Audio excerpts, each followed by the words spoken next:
Welcome to Truth Report. I'm Alex Truth. And I'm Maya Clarity. Tonight, we peel back the layers of global events, from the quiet hum of the International Space Station to the brutal realities on the ground in Gaza. We'll expose the forces at play, the hidden agendas, and the profound implications for our world. From geopolitical chess matches playing out in cinematic thrillers, to the high-stakes dance of climate policy, and the perilous state of humanitarian aid. We're delving deep into stories that shape our present and define our future. We'll investigate why an unprecedented space evacuation remains shrouded in secrecy, how state-backed propaganda films are tightening Beijing's grip, and the alarming collapse of medical access in conflict zones. Stick with us as we uncover the truth behind the headlines, connecting the dots that global powers often try to keep separate. This is Truth Report. Our first story takes us to the orbital frontier, where a routine crew change has revealed an unsettling anomaly. 4 new astronauts have just arrived at the International Space Station, but their mission carries an unusual weight. Reporting from the South China Morning Post, this new crew, comprised of US, French, and Russian astronauts, is effectively replacing colleagues who were evacuated early from orbit due to what NASA described as a serious health issue suffered by one of the prior crew members. This wasn't just any evacuation. According to NASA, it was the agency's first medical evacuation in 65 years of human spaceflight. Think about that for a moment, 6.5 decades of space exploration, and only now are we seeing a medical emergency force an early departure. The prior crew, known as Crew 7, was launched by SpaceX last summer. Now, Crew 8 has arrived aboard another SpaceX craft, bringing the ISS back to full strength.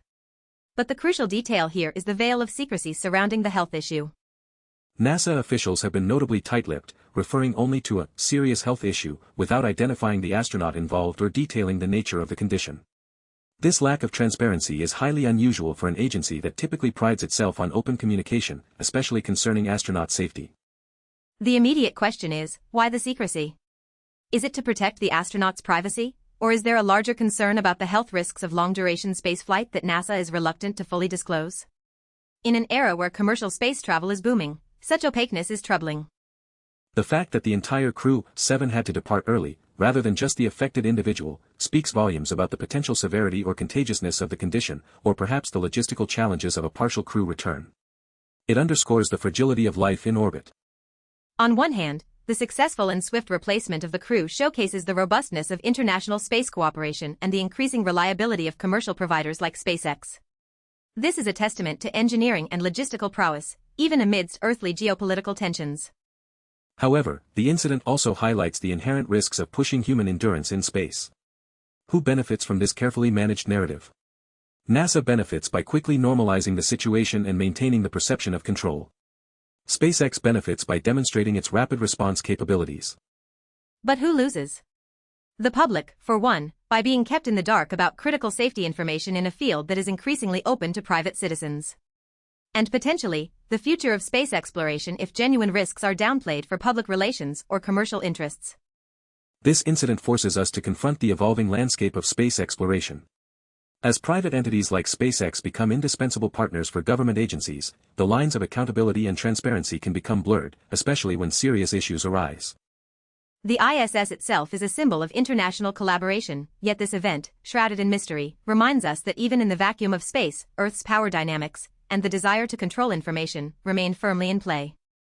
Shifting from the vacuum of space to the tightly controlled information sphere of Beijing, our next story reveals how China is weaponizing popular culture for national security purposes.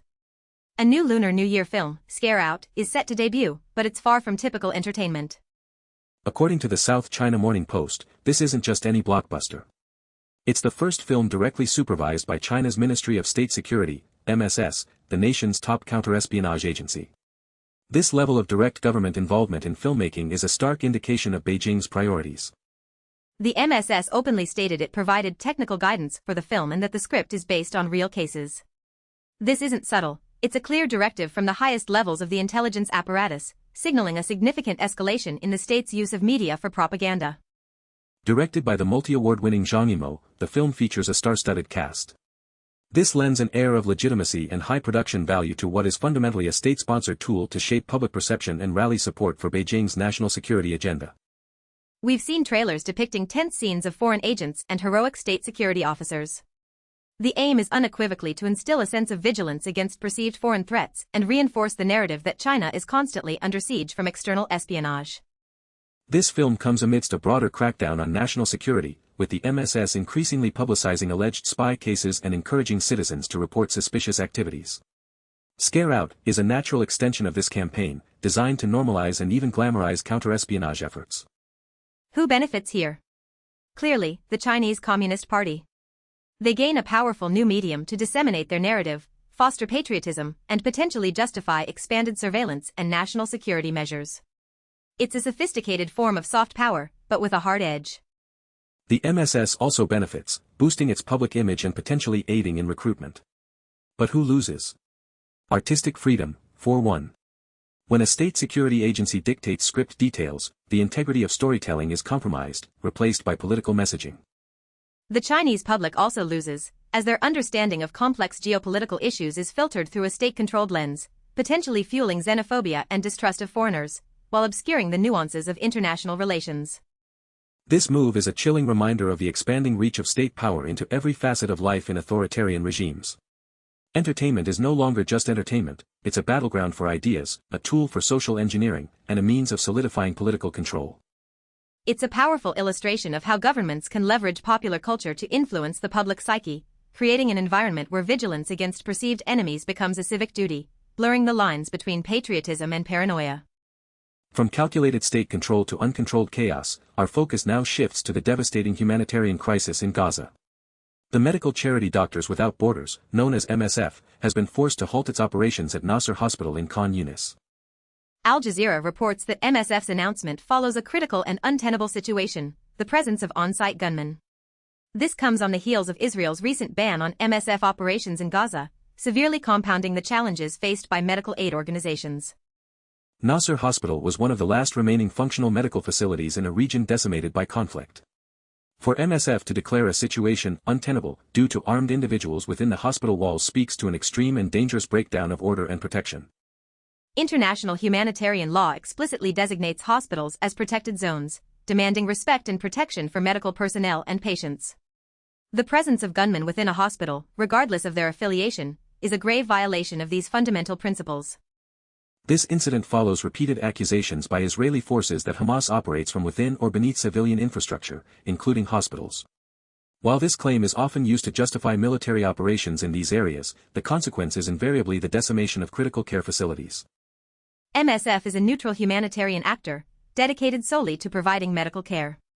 Their withdrawal due to the immediate threat of gunmen, exacerbated by an existing Israeli ban, underscores the near-total collapse of a functioning healthcare system for Gaza's population. Who benefits from this horrific situation? No one truly. The armed groups involved gain no moral ground, only perpetuating a cycle of violence that directly harms civilians. And the warring parties lose any pretense of adherence to international humanitarian standards. The biggest losers are, unequivocally, the innocent civilians of Gaza.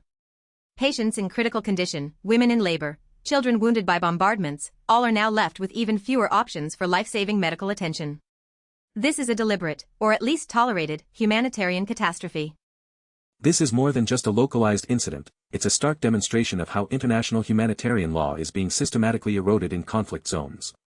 The inability of aid organizations to operate safely signals a dangerous new low in human decency.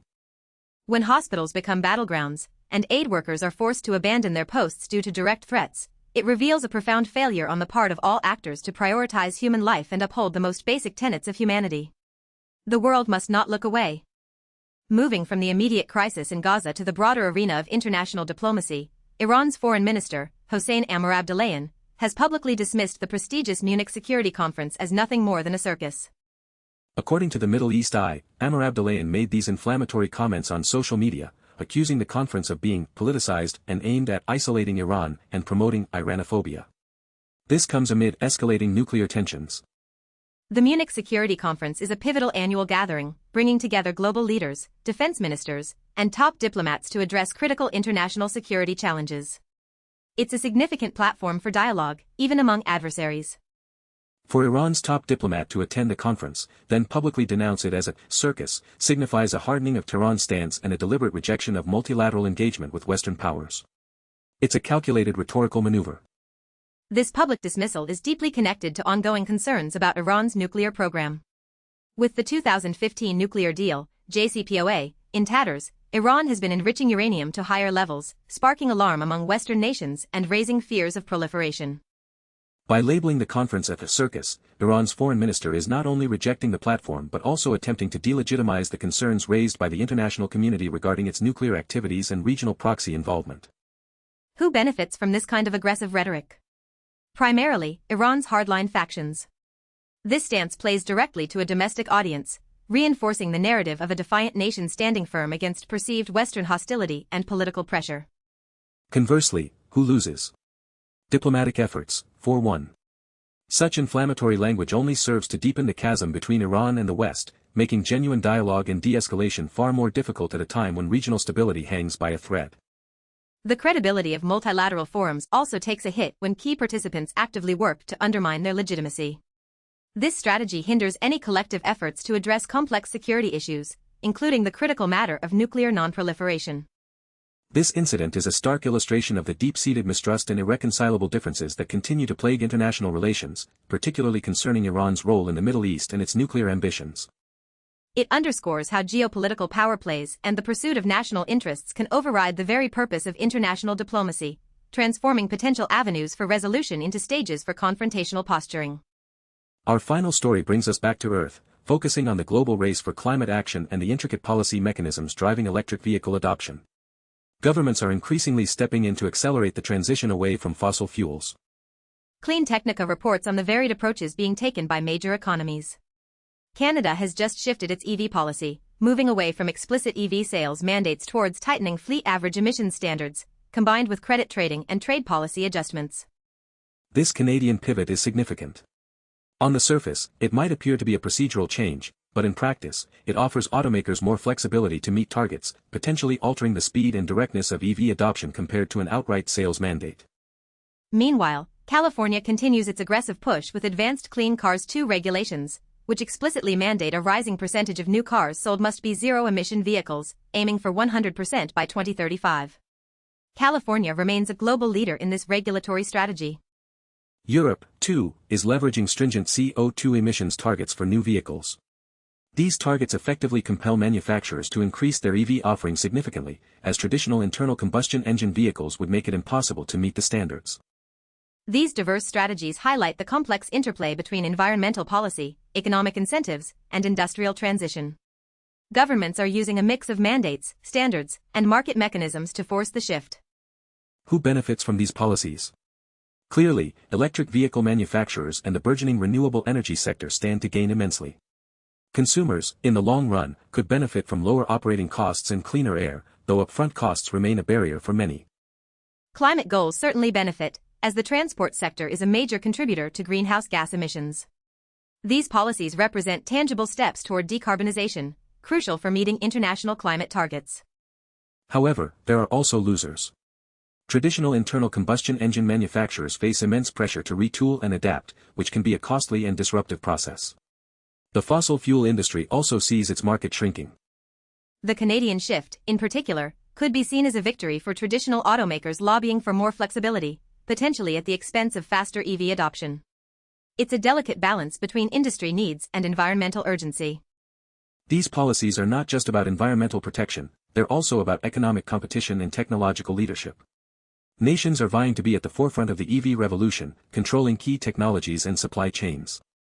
It's a powerful demonstration of how government regulation, when applied strategically, can drive massive industrial transformations, shaping not just our environment, but also the future of global commerce and technological innovation. What ties these disparate stories together, from orbital health mysteries to state-sponsored thrillers and global climate mandates? It's a pervasive theme of control over information, control over narratives, and control over future trajectories. We see governments, whether through explicit propaganda or subtle policy shifts, actively shaping public perception and behavior. China's MSS dictating a film script, Iran's FM rejecting diplomatic dialogue, and NASA's silence on astronaut health all reflect this drive. The vulnerability of international cooperation is another striking pattern. While the US and Russia collaborate in space, the same geopolitical fault lines erupt into cynical rhetoric at security conferences and devastating conflicts that obliterate humanitarian aid.